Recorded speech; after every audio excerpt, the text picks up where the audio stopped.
Well, I'm not trying to belittle the present problem. Yes, it's a massive problem. The situation in India particularly is grim. Now, the choice that we have is this: when the outside situations go against us, we will also turn against ourselves. Or when the outside situations go against us, we will stand up 100% for ourselves. What does standing up for ourselves mean? If you are for yourself, keeping yourself joyful, exuberant, alive is most important. And there is substantial medical data to tell you that when you're joyful, when you're exuberantly involved with life, your immune system, your whole body, every aspect of your body functions way better than normal. There is substantial medical evidence for this. There is no question about it anymore. There are no doubts about it anymore. It's well established.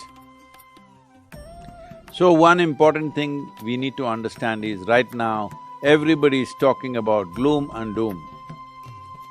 The logic behind this is, so many people are miserable, so let me also join that and be miserable.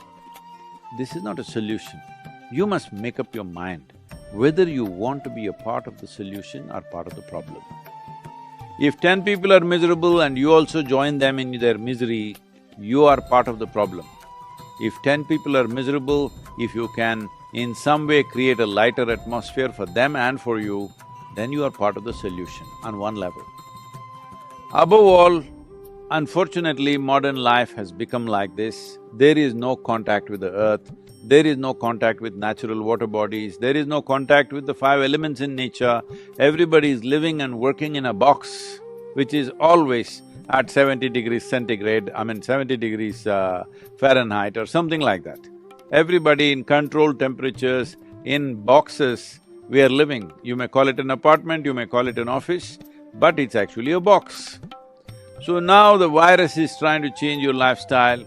Every one of you were complaining about, if you're working in Bangalore or Delhi, you are complaining every day your commuting was taking 1.5 to 2 hours of circus through the traffic.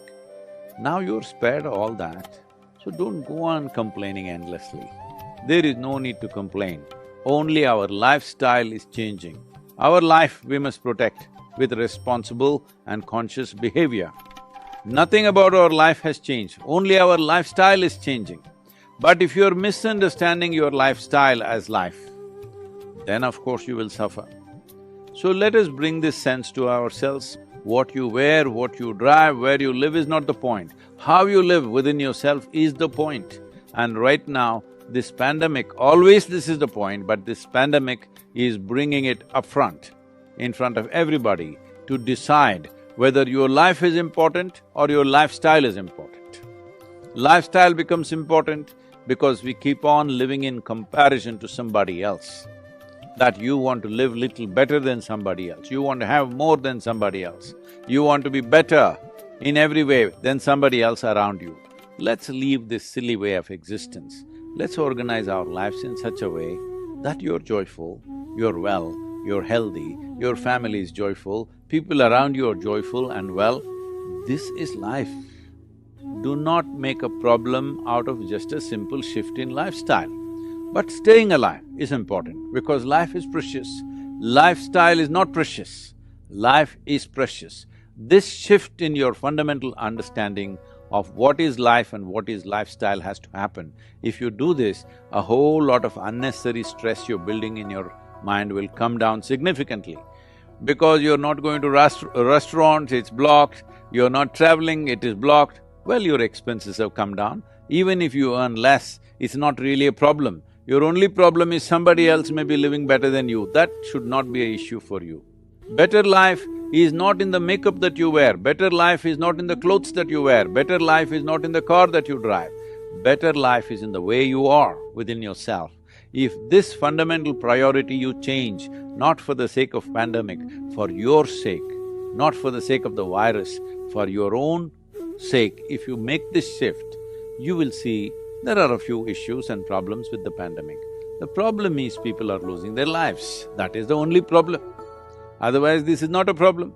Unfortunately, people are losing their lives because no nation can be equipped to provide hospitalization for its entire population or a major segment of the population. So, the important thing is, one way or the other, we may get an infection. The important thing is to postpone it as much as we can. So this is why the vaccination drive is very, very important. Vaccination is not an ultimate solution, but vaccination pushes the problem. By pushing the problem, we will not overwhelm the medical institutions and medical infrastructure. With this, fatalities can be brought down significantly, people need not lose their lives. But the fundamental responsibility that all of you must take is, you must take this commitment. I will not get infected. Everything that I have to do for this, I will do. But if it so happens somehow I got infected, I will ensure that it does not go to one more person. This much commitment you must take. Why I am saying this is, the significance and the simplicity of this pandemic is this: it is not being carried by mice, it is not being carried by a mosquito, it is not being carried by some other bird or animal or something. This is carried by human beings. Because we are the only sole carriers for this virus, the simplest solution is that we maintain some protocol so that we don't spread. If you are not the spreader, that's it. If every citizen takes this step, that's it, it's done.